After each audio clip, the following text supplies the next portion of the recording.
আমন্ত্রণ আন্তর্জাতিক অঙ্গনের সবশেষ সংবাদ নিয়ে আমাদের প্রতিদিনের আয়োজন যমুনা আইডেস্কে স্বাগত সবাইকে। শুরুতেই থাকছে শিরোনাম। কাজাখস্তানে যাত্রীবাহী বিমান বিধ্বস্ত, ৮ শিশু সহ নিহত ১৫ জন। ভাগ্যক্রমে বেঁচে গেলেও অনেকের অবস্থা আশঙ্কাজনক। নাগরিকত্ব আইন বিরোধী আন্দোলন দমাতে হার্ডলাইনে ভারত সরকার, কঠোর নিরাপত্তার মধ্যে দিল্লিতে চলছে বিক্ষোভ। উত্তরপ্রদেশের ২১ জেলায় বন্ধ ইন্টারনেট সেবা।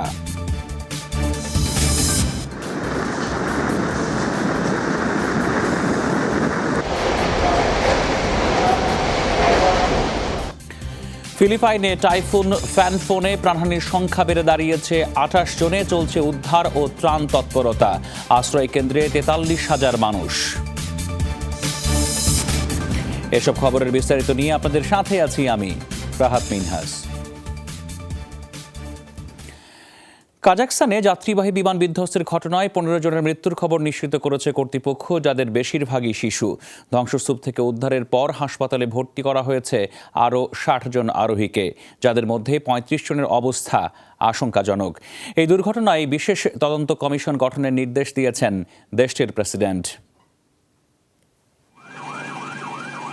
স্থানীয় সময় সকাল ৭টা নাগাদ আলমাতি বিমানবন্দর থেকে রাজধানী নূর সুলতানের উদ্দেশ্যে যাত্রা শুরু করে বেক এয়ারের ফ্লাইট 2100।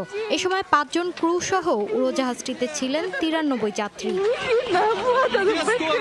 উড্ডয়নের ১৭ মিনিটের মাথায় কন্ট্রোল টাওয়ারের সাথে যোগাযোগ বিচ্ছিন্ন হয় পাইলটের।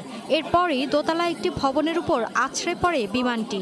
মুহূর্তেই একাংশে ছড়িয়ে পড়ে আগুন। অবশ্য ফায়ার সার্ভিসের তৎপরতায় দ্রুত উদ্ধার করা হয় হতাহতদের। হাসপাতালে চিকিৎসা চললেও বেশিরভাগের অবস্থা সংকটাপন্ন। দুর্ঘটনার মূল কারণ জানতে গঠন করা হয়েছে তদন্ত কমিশন। দুর্ঘটনায় যারা প্রিয়জন ও পরিবারের সদস্যদের হারিয়েছেন তাদের প্রতি সমবেদনা। শুক্রবারের বিমান বিধ্বস্তের কারণ উদ্ঘাটনে একটি বিশেষ তদন্ত কমিশন গঠনের নির্দেশ দেওয়া হয়েছে।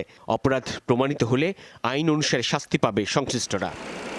শেষবার ২০১২ সালে ক্রিসমাসে কাজাখ বিমান বাহিনীর একটি উড়োজাহাজ আন্তনব AN-72 বিধ্বস্ত হয়, যাতে প্রাণ হারান বিমানের ২৭ আরোহীর সবাই। মৌলি ইসলাম, যমুনা নিউজ। ইসরায়েলের ক্ষমতাসীন লিকুদ পার্টির নেতৃত্ব প্রশ্নে হওয়া ভোটাভুটিতে বিপুল জয়ের আশাবাদ ব্যক্ত করেছেন প্রধানমন্ত্রী বেনিয়ামিন নেতানিয়াহু। শুক্রবার ঘোষিত হবে ফলাফল। বৃহস্পতিবার রাত ১১টায় ভোট গ্রহণ শেষে টুইটার ও ফেসবুক পোস্টের মাধ্যমে জয়ের দাবি করেছেন নেতানিয়াহু। তিনি বলেন, আসন্ন সাধারণ নির্বাচনে লিকুদ প্রধান হয়েই নেতৃত্ব দেবেন তিনি। নেতা নির্বাচনে দলটির ১,১৬,০০০ তালিকাভুক্ত সদস্যের মধ্যে ভোটাধিকার প্রয়োগ করেছেন ৪৯%। অভ্যন্তরীণ এই ভোটকে নেতানিয়াহুর ক্ষমতায় টিকে থাকার লড়াই হিসেবে দেখা হচ্ছিল, কারণ গত এপ্রিল ও সেপ্টেম্বরে দুটি সাধারণ নির্বাচনের পরও সরকার গঠনে তিনি ব্যর্থ হন। এই পরিস্থিতিতে মার্চে হবে ১ বছরের মধ্যে তৃতীয়বারের মতো নির্বাচন। তার উপর ঘুষ গ্রহণ ও দুর্নীতির মামলায় বিচারের মুখোমুখি বেনিয়ামিন নেতানিয়াহু। ভারতে কড়া নিরাপত্তা আর ধরপাকড়ের মধ্যেই নাগরিকত্ব আইনের প্রতিবাদে চলছে বিক্ষোভ সমাবেশ। জুমার নামাজের পর দিল্লির জামে মসজিদ প্রাঙ্গণে জড়ো হয়েছেন হাজারো আন্দোলনকারী।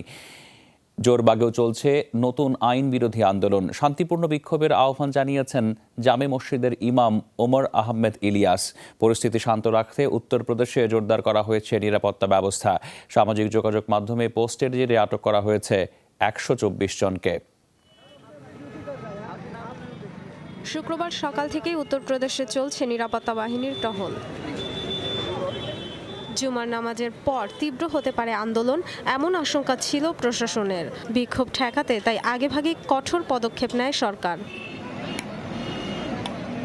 লখনৌ, আগ্রা, আলিগড় সহ উত্তরপ্রদেশের ২১ জেলায় বন্ধ রাখা হয়েছে ইন্টারনেট সংযোগ। স্পর্শকাতর এলাকাগুলোতে মোতায়েন করা হয়েছে নিরাপত্তা বাহিনীর বাড়তি সদস্য।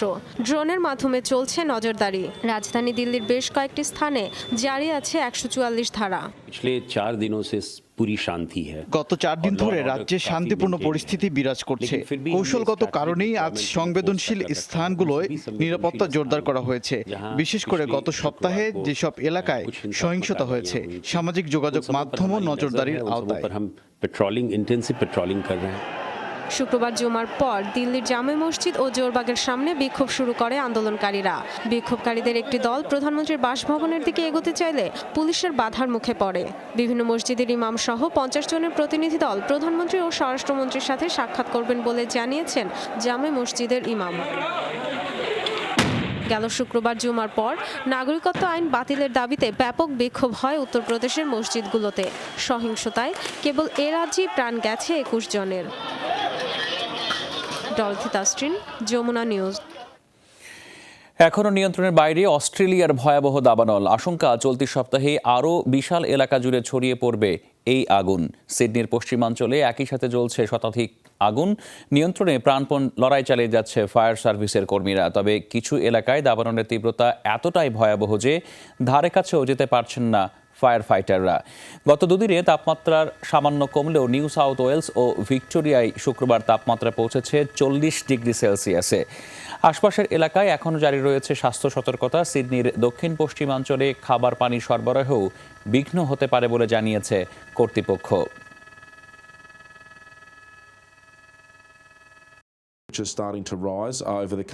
সামনের কয়েকদিনে তাপমাত্রা আরও বাড়বে। আবারও দাবাদাহের শিকার হবে নিউ সাউথ ওয়েলস। বাতাসও শুষ্ক থাকবে। আমাদের নিরাপত্তা কর্মীরা প্রাণপণ লড়ছে। দাবানল নিয়ন্ত্রণ কঠিন হয়ে উঠলেও জনজীবন যাতে ঝুঁকিমুক্ত থাকে সে বিষয়ে লক্ষ্য রাখা হচ্ছে। ফিলিপাইনে টাইফুন ফ্যানফোনের তাণ্ডবে প্রাণহানির সংখ্যা বেড়ে দাঁড়িয়েছে 28 জনে। এখনও নিখোঁজ রয়েছেন 12 জন। প্রাকৃতিক দুর্যোগটিতে কম বেশি ক্ষতিগ্রস্ত 1,85,000 মানুষ, যাদের মধ্যে 43,000-এর বেশি শরণার্থী শিবিরে আশ্রয় নিয়েছেন। বিরূপ আবহাওয়ার কারণে ভেঙে পড়েছে যোগাযোগ কাঠামো। টাইফুনের আঘাতে লন্ডভন্ড ফিলিপাইনের কেন্দ্রস্থল, বিধ্বস্ত উপকূলীয় জনজীবন। দেশটির দুর্যোগ ব্যবস্থাপনা মন্ত্রণালয়ের দাবি, গতিপথে থাকা কমপক্ষে 2 লাখ মানুষ কম বেশি পড়েছেন ক্ষতির মুখে। আংশিক বা পুরোপুরি ধ্বংসপ্রাপ্ত 2000-এর বেশি ঘরবাড়ি। এর মাঝে রয়েছে স্কুল, হাসপাতাল, সরকারি দফতর সহ অন্যান্য স্থাপনা।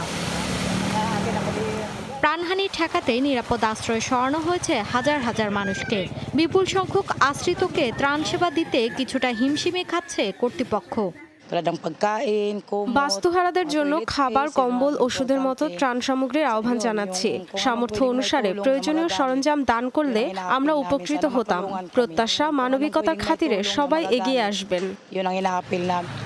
বিরূপ আবহাওয়ার কারণে ব্যাহত হচ্ছে উদ্ধার তৎপরতা। ভেঙে পড়েছে যোগাযোগ ব্যবস্থাও। শনিবার পর্যন্ত বাতিল 115টি জাতীয় আন্তর্জাতিক বিমান ফ্লাইট। ফেরি চলাচল বন্ধ থাকায় সামার দ্বীপে আটকা পড়েছেন কয়েক হাজার মানুষ।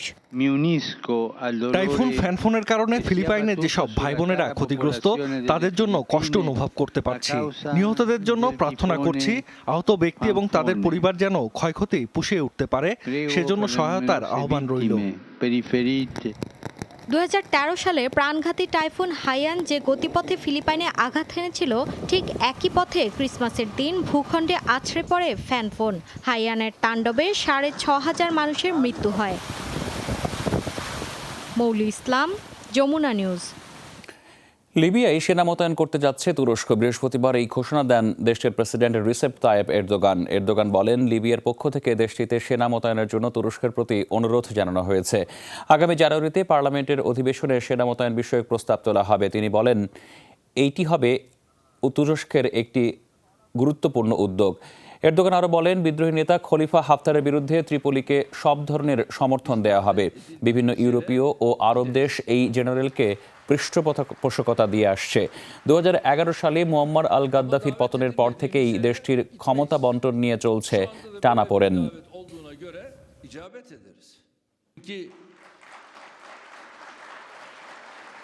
Kardeşlik bağlarımız bizim çok farklı.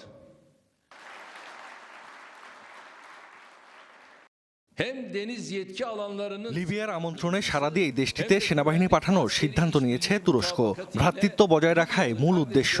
দেশটির সাথে সমুদ্রসীমা এবং সামরিক চুক্তি অনুসারে এ সহযোগিতা করবে আঙ্কারা। প্রত্যাশা 8 বা 9 জানুয়ারি পার্লামেন্টে প্রস্তাবটি পাশ করানো যাবে। সিরিয়ার মারাত আল নুমান শহরে অভিযান জোরদার করেছে রুশ ও সিরীয় বাহিনী। আতঙ্কে ঘর ছেড়ে পালাচ্ছেন হাজারো মানুষ।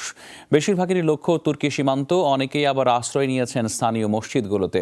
খালি হাতে এক কাপড়ে ঘর ছাড়তে হচ্ছে তাদের। তুরস্কের একটি সহায়তাকারী সংস্থা জানিয়েছে, সম্প্রতি সিরিয়া থেকে আসা শরণার্থীদের বেশিরভাগই মারাত আল নুমান থেকেই এসেছেন। বেশিরভাগের ঠাঁই হয়েছে সীমান্তবর্তী শরণার্থী শিবিরে। যদিও নতুন করে শরণার্থীদের বোঝা নিতে অস্বীকার করছে তুর্কি সরকার। সংকট সমাধানে রাশিয়ার আলোচনার জন্য পাঠানো হয়েছে তুর্কি প্রতিনিধি দলকে। পর্যবেক্ষক সংস্থা সিরিয়ান রেসপন্স কোঅর্ডিনেশন গ্রুপের তথ্য অনুসারে গেল সপ্তাহ থেকে হওয়া এই অভিযানে প্রাণ হারিয়েছেন ২৫ শতাধিক মানুষ। ভিটেমাটি ছেড়ে পালিয়েছেন ২ লাখের বেশি সিরীয়। আফ্রিকার দেশ নাইজারে সশস্ত্র সংগঠনের হামলায় প্রাণ হারিয়েছে কমপক্ষে ১৪ জন সেনা সদস্য। এখনও নিখোঁজ রয়েছেন ২ জন নিরাপত্তা কর্মী। বৃহস্পতিবার স্বরাষ্ট্র মন্ত্রণালয় জানিয়েছে, দক্ষিণ পশ্চিমাঞ্চলীয় সনম গ্রামে সেনাবহরে চালানো হয় এই হামলা। একদল নির্বাচনী কর্মকর্তাকে পাহারা দিয়ে ভোটার নিবন্ধন কার্যালয়ে নিয়ে যাচ্ছিলেন সেনা সদস্যরা। পাল্টাপাল্টি সংঘাতে বেশ কয়েকজন আততায়ীও নিহত হয়েছেন। তবে প্রাণহানির সংখ্যা নিশ্চিত করেনি কর্তৃপক্ষ। নাইজেরিয়ার সীমান্ত এলাকায় জঙ্গি সংগঠন বোকো হারামকে নির্মূলে তৎপর নাইজারের সেনাবাহিনী। চলতি মাসেই পশ্চিম আফ্রিকার বেশ কিছু এলাকায় হামলা চালিয়েছে জঙ্গি দলটি, যাতে প্রাণ গেছে কমপক্ষে ১৫০ শতাধিক মানুষের।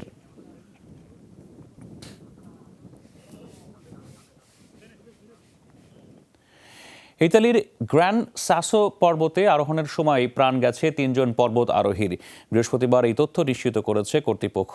জানিয়েছে, নিহতরা সবাই ইতালির নাগরিক ছিলেন। এদের মধ্যে একজন নারী। ভূমিধসের কারণেই তাদের মৃত্যু হয়েছে বলে জানিয়েছে আপেনাইরের জরুরি বিভাগ। নিহত ২ ব্যক্তির মরদেহ উদ্ধার করা হয়েছে বৃহস্পতিবার বিকেলে। স্বজনদের অভিযোগের ভিত্তিতে নিহত অপর নারীর মরদেহ উদ্ধার করে জরুরি বিভাগকে নেওয়া হয়েছে। বুধবারই ৪৯ বছর বয়সী ওই নারীর মৃত্যু হয় বলে জানিয়েছে কর্তৃপক্ষ। আব্রুজ্জো অঞ্চলের আপেনাইন পর্বতমালার অংশ গ্র্যান্ড সাসো। সাম্প্রতিক দুর্যোগপূর্ণ আবহাওয়ার কারণে পর্বতটিতে দুর্ঘটনার কবলে পড়েন বেশ কয়েকজন পর্বত আরোহী।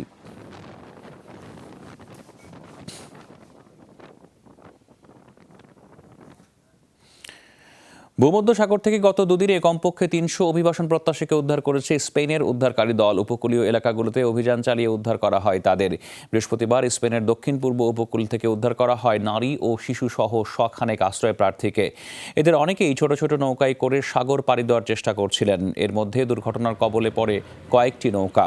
তবে কাছাকাছি থাকায় তাদের উদ্ধারে সক্ষম হয় স্প্যানিশ উদ্ধার কর্মীরা। উদ্ধারকৃতরা কোন দেশের নাগরিক সে বিষয়ে এখনও কোনো তথ্য জানা যায়নি। বেশ কয়েকদিন ধরেই উপকূলীয় এলাকায় যৌথ অভিযান পরিচালনা করছে coast guard O Spanish maritime rescue service.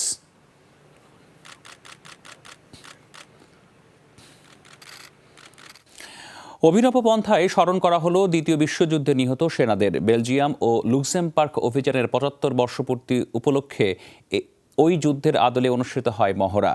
The battle of bulk শিরোনামে পরিচিত এই যুদ্ধ ব্যবহৃত হয় দ্বিতীয় বিশ্বযুদ্ধের রাইফেল, ট্যাঙ্ক, মর্টার, এমনকি যুদ্ধ বিমানও। প্রথম দেখায় মনে হতে পারে কোনো চলচ্চিত্রের শুটিংয়ের দৃশ্য, তবে মূলত এটি দ্বিতীয় বিশ্বযুদ্ধের আদলে মহড়া, যার উদ্দেশ্য যুদ্ধে নিহত সেনাদের প্রতি শ্রদ্ধা জ্ঞাপন। ১৯৪৪ সালের ডিসেম্বরে বেলজিয়াম এবং লুক্সেমবার্গে অভিযান চালায় জার্মান সেনারা। প্রায় ২ লাখ সেনার সাথে আমেরিকান সেনাদের যুদ্ধ চলে ৫ মাস। ব্যাটেল অব বাল্ক খ্যাত ওই যুদ্ধের ৭৫ বছর পূর্তি উপলক্ষে করা হয় এ আয়োজন। শতাধিক ব্যক্তির অংশগ্রহণে এই মহড়ায় ব্যবহার করা হয় দ্বিতীয় বিশ্বযুদ্ধে ব্যবহৃত রাইফেল, রকেট লঞ্চার, মর্টারের মতো অস্ত্র। আলোচিত প্যানজার এবং টাইগার ট্যাঙ্কের পাশাপাশি বিভিন্ন সাজানো অংশ নেয় এই মহড়ায়। ব্যবহৃত হয় সে সময়ের যুদ্ধ বিমানও। ব্যাটেল অব বাল্ক খ্যাত ওই যুদ্ধে মারা যায় ১০,০০০ মার্কিন সেনা, আহত হয় ৮০,০০০-এর বেশি। অন্যদিকে মৃত্যু হয় ১২,০০০ জার্মান সেনার। মীর মুশফিক আহসান, যমুনা নিউজ। এ যেন ঠিক রূপকথার রাজ্য। নজর করা সাদা মেঘের সমুদ্রে ভাসছে চীনের পার্বত্য অঞ্চল। শ্বাসরুদ্ধকর দৃশ্য দেখতে ইউনান প্রদেশের বিভিন্ন কাউন্টিতে ছুটে যাচ্ছেন পর্যটকরা।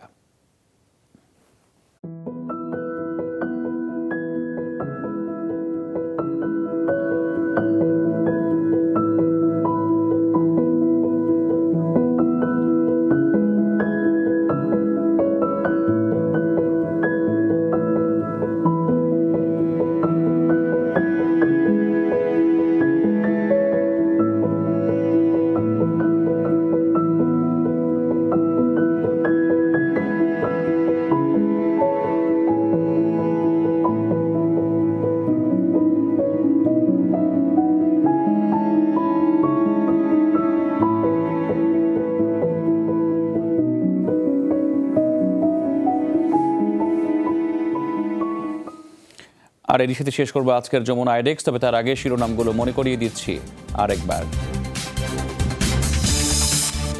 কাজাখস্তানে যাত্রীবাহী বিমান বিধ্বস্ত, 8 শিশু সহ নিহত 15 জন। ভাগ্যক্রমে বেঁচে গেলেও অনেকের অবস্থা আশঙ্কাজনক। নাগরিকত্ব আইন বিরোধী আন্দোলন দমাতে হার্ড লাইনে ভারত সরকার, কঠোর নিরাপত্তার মধ্যে দিল্লিতে চলছে বিক্ষোভ। উত্তরপ্রদেশের 21 জেলায় বন্ধ ইন্টারনেট সেবা।